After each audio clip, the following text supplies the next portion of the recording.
ఓం నమ శివాయ. శ్రీ కార్తీక మహాపురాణం ముగింపు. ఆంధ్రదేశమున పవిత్ర కృష్ణానదీ తీరమున బాదరను గ్రామం ఉండెను. ఆ గ్రామంలో నివసించుచున్న అన్ని వర్ణముల వారును అన్నిటినూ సంపన్నులై ఉండిరి.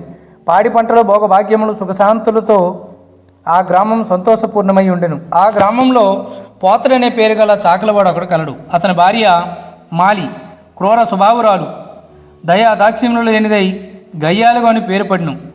వారికి 9 కుమారులు కలరు. ఆ దంపతులు తమ కుమారులు 9 తగిన సమయమునందు వివాహం చేసిరి. మొదటి 3 కోడలను తమ అత్తగారి వలనే పొగరబోతు స్వభావం కలిగి చెడ్డ పేరు తెచ్చుకునిరి. అత్తగారితో సమానంగా గయ్యాలితనమును చెడు స్వభావమును కలిగి ఉండిరి. 4వ కోడలు పోలి మృదు స్వభావురాలు, భర్త యందు ఆసక్తి కలిగి ఉండెను. ఊరివారి బట్టల మాలిన్యం పోగొట్టి స్వచ్ఛతను కలిగించి పోతడు మాత్రం తన కుటుంబ సభ్యుల దుష్ట స్వభావాలచే ఏర్పడిన తన కుటుంబంలో మాలిన్యం పోగొట్టలేని స్థితిలో ఉండెను. దీనికి తోడు వాని నిర్ధనత్యం కూడా వాడిని బాధించుచుండెను. చిన్న కోడలైన పోలిని తన భార్యకు మాలి మిగిలిన కోడలను దూషించుట బాధించుట గమనించు నిస్సహాయుడై పూరకుండెను. అత్తయ్యకు మాలి మిగిలిన తోటి కోడలను ఇంటి పనులంటిపై పోలిపై వదిలిరి. ఇంటి పనులంటిని మారు మాట్లాడక తలవంచి చేయుచున్న ఆమెపై జాలి అయినా లేక ఆమెపై చాడీలు చెప్పి ఆమె భర్తచే పోలిని కొట్టించి తిట్టించి సంతోషపడుచుండిరి. ఈ విధముగా తనను అత్త తోడి కోడళ్ళు అనేక విధములుగా బాధించుచున్నను, భర్తకు చాడీలు చెప్పి కొట్టించుచున్నను. తిట్టించుకున్న నా పోలి తన శాంత స్వభావమును, దైవభక్తిని, ధర్మ కార్యశక్తిని విడువక కాలమును గడుపుచుండెను. ఇట్లుండగా కార్తీక మాసము వచ్చెను. గ్రామంలో వారందరూ కార్తీక మాస స్నానం చేయించుకై కృష్ణానదికి పోచుండేది. నదిలో స్నానం చేసి తీరమున దీపములు వెలిగించి పూజలు చేయుచుండేది. ఇట్లా గ్రామం నుండి నదీ స్నానం, దీపారాధన, పూజలు చాలామంది వెళ్ళిరి. అట్లు వెళ్ళిన వారిలో నిజమైన భక్తులు కొందరు ఉందరు. కొందరు తామును వారికి వలె పూజ మున్నగు వాటిని చేసి పుణ్యమును సంపాదించవలసిన నదీ స్నానం మొదలగు వాటిని చేయుదురు. మరికొందరు తామును మిగిలిన వారి వలె చేయనిచో బాగుండదని వచ్చి మిగిలిన వారి వలె నదీ స్నానము మిగిలిన వారిని ఆచరించురు. ఇటు వీరందరిని చూచి వినోదించడానికై మరికొందరు నదీ స్నానం మొదలగు వాటిని తయారవుదురు.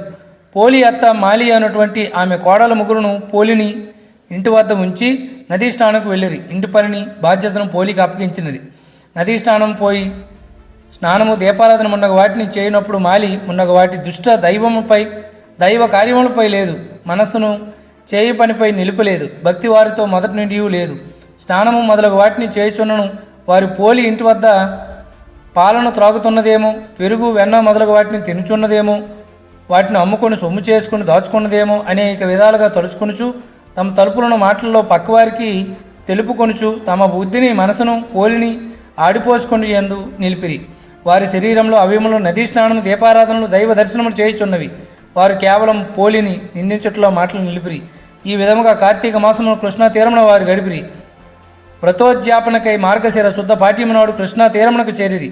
ఇక ఎంటనున్న పోలి నిస్సహాయురాలు, అత్తగారికి తోటికోడలకు సమాధానం కూడా చెప్పలేని స్థితిలో ఉన్నది. భర్తయు తన తల్లి మాటలను, వదినల పలుకులను వినుచు నమ్మును, తనను పట్టించుకునుడు. నదీ స్నానం, దీపారాధన మొన్నగ వాటిని చేయవలసి ఉన్నను. ఇంటి బాధ్యతను బంధితురాలైన ఆమె తన భక్తిని, నదీ స్నానం ఎందను కోరికను, దైవ ధర్మ కార్యశక్తిని తనలోనే దాచుకును. అత్తకు తోటికోడలకు సమాధానం చెప్పలేదు. తననొక సాటి జీవికనైనటువంటి తలచిని వారి మానవత్వానికి ఏమి చేయును? అప్పుడు ఆమె నిస్సహాయ రీతిలో ఇంటి బాధ్యతలు, ఇంటి పనులు చేయొచ్చు ఇంట్లో ఉన్నదై తమ మనసులో ఇట్లు అనుకునేది. దీనరక్షణ గోవింద, జనార్దన స్వామి, దీనబంధు, నేనేమి చేయగలను? అశక్తురాలను, నిస్సహాయరాలను, నా అత్త తోటికోడలు నన్ను విడిచి నదీ తీరమునికేగి స్నాన దీపారాధన మున్నగ వాటిని చేయుచున్నారు. వారి వలె నాకును పుణ్యమును సంపాదించవలను, భగవంతుని పూజించని భావింపకపోయిరి. నేనేమీ చేయలేకున్నాను. పవిత్ర నదీ స్నానము లేదు, స్ఫూర్తి నుంచి దీపారాధన లేదు, మనసునకు ప్రశాంతం నుంచి దైవ దర్శనము, పూజ, పురాణ శ్రవణము ఏమీ లేవు. ఏమి చేయదును? నాకెట్టి గతి కలుగునో కదా, నేనెంత దురదృష్టవంతురాలని అని బహువేదములుగా విచారించను. మనసులో భగవంతుని ధ్యానించిన పోలి తన పరిస్థితిని లోబడి ఇంట్లో కుండలో ఉన్న నీటితో స్నానమాచరించును. చిరిగిన వస్త్రములు ధరించిన ఆమె తాను ధరించిన జీర్ణ వస్త్రము యొక్క అంచును చించి ఒత్తిగా చేసెను. దానిని ఒక పాత్రలో ఉంచి కవ్వమునకు చెందిన కొద్దిపాటి వెన్నను తీసి ఆ పాత్ర ఎంత దీపమును వెలిగించి, స్వామి పునరీక్ష గోవింద జనార్దన దీనబంధు దయచూపుము, నేనే అశక్తురాలను, నాపై అనుగ్రహం ఉంచుమని ప్రార్థించింది. ఇట్లు దీనావస్థలో ఉన్న పోలిని వైకుంఠంలో ఉన్న దయా సముద్రంలో శ్రీ మహావిష్ణువు గమనించను. ఆమెపై అనుగ్రహం కలిగిన ద్వారపాలకుడైన సుశీలుడు వారిని చూసి, ఓయి నీవిమెను వెంటనే సగౌరవంగా బంగారు విమానం ఎక్కించి తీసుకురమ్మని ఆజ్ఞాపించను. సుశీలుడికి వెంటనే పోలి ఉన్న చోటుకు బంగారు విమానంతో వచ్చి, ఓ సాధ్వి, మంచి నడవడిక గల ఉత్తమరాల, నిన్ను ఈ శరీరంలో వైకుంఠం తీసుకురామని శ్రీ మహావిష్ణువును పంపిను. కావున వెంటనే వచ్చి ఈ విమానం ఎక్కుము రమ్ము అని తొందరపెట్టి ఆమెను విమానం ఎక్కించుకుపోయింది.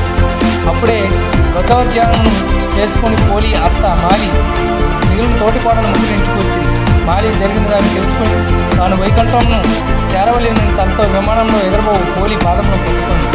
పెద్ద కోడలు తన అత్త మాలి పాదంలో పట్టుకుని, అట్లే ఆమె పాదంలో రెండవ కోడలు పాదం మూడవ కోడలు పట్టుకుని, ఈ విధంగా వైకుంఠం విమానంలో పోల్చున్న పోలి పాదమును పట్టుకుని అత్త మాలి ఆమె పాదములు పట్టుకుని పెద్ద కోడలు, ఆమె పాదములు పట్టుకుని రెండవ కోడలు, ఆమె పాదములు పట్టుకుని వేలాడు మూడవ కోడలు చూసి విచిత్రం దృశ్యమును కల్పించిరి. వైకుంఠ విమానమును నడిపించి సుశీలుడు వారిని చూచెను. వారు పోలిని పెట్టిన బాధలను గుర్తుకు తెచ్చుకొను. శ్రీ మహావిష్ణువు మాటలను పోలిపై ఆయనకు కలిగిన దయను గమనించెను. మీరు మంచివారు కారు, పోలిని చూచి అసూయపడి ఆమెను బహువిధములుగా బాధించిరి. మీరు నదీ స్నానం, దీపారాధన, దైవ దర్శనం, పూజ, పురాణ శ్రవణం ఉన్న వాటిలో పాల్గొనను, మనసులో పోలిని దూషించరు. కావున సంపన్నత మొగనట్టు లేవు. ఇంతటితో సమాప్తం. సర్వేజన సుఖనోభవంతు.